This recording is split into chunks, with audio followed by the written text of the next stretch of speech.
Hello, ladies and gentlemen! The Mighty Mouse Plays, back at it again with a no BS Arc 3.0 build review for you guys. Today, I'll quickly let you know what you should run and why.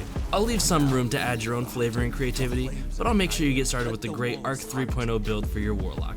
Starting with your aspects. Always run Electrostatic Mine, so any enemy that you've killed that's been jolted will give you Ionic Traces, helping you spam abilities out faster than Adam Sandler's 50 First Dates. Run Lightning Surge if you have an aggressive playstyle. It's arguably the best cleanup tool for shotgunners and will always jolt targets, meaning you get that Ionic Trace. And as a cool side bonus, that jolt may cause some fun multi-kills. If you're feeling extra passive and think sitting back is your playstyle, swap Lightning Surge for the Arc Soul Fragment. Do note you may age 50 years in the process.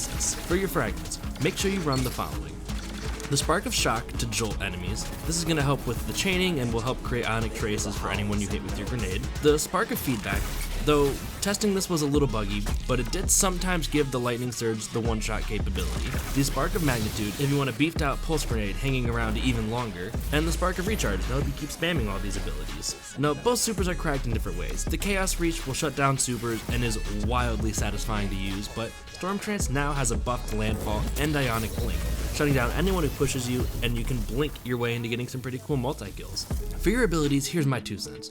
Run Healing Rift, it's always going to be helping you, while Empowering Rifts can situationally be fun, but won't help in every single matchup. Burst Glide is just kind of the way. For your melee, Ball Lightning has a cool range and has cool utility, but has a longer cooldown. So I choose to run the Chain Melee because it's got the buffed range, and the short cooldown will allow me to spam that Lightning Surge as often as possible. I think Pulse Grenades are the best arc grenade without any other buffs, but Storm Grenades have a fast cooldown and work well too. I had to leave some room for your own personal flavor, right? For exotics, there's quite a few that are going to work pretty well with Arc 3.0. I personally ran the Claws of Ahamkara so I can chain melees even more.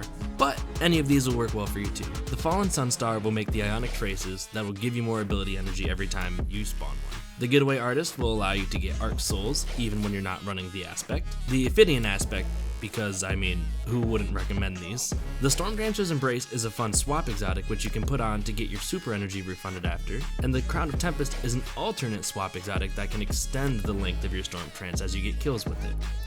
Any of these are really going to pair nicely, but I'm sure you guys have been able to find other great pairings on your own. When I use a Stormcaller, it makes me want to ape out, so I'm sticking with the Claws so I can Lightning Surge at pretty much every opportunity. So for those of you who really like to be aggressive and push, I think that the Stormcaller is better than it's ever been in the past. So I appreciate you all taking the time to watch, and as always, thank you for tuning in, and stay smooth, Guardians.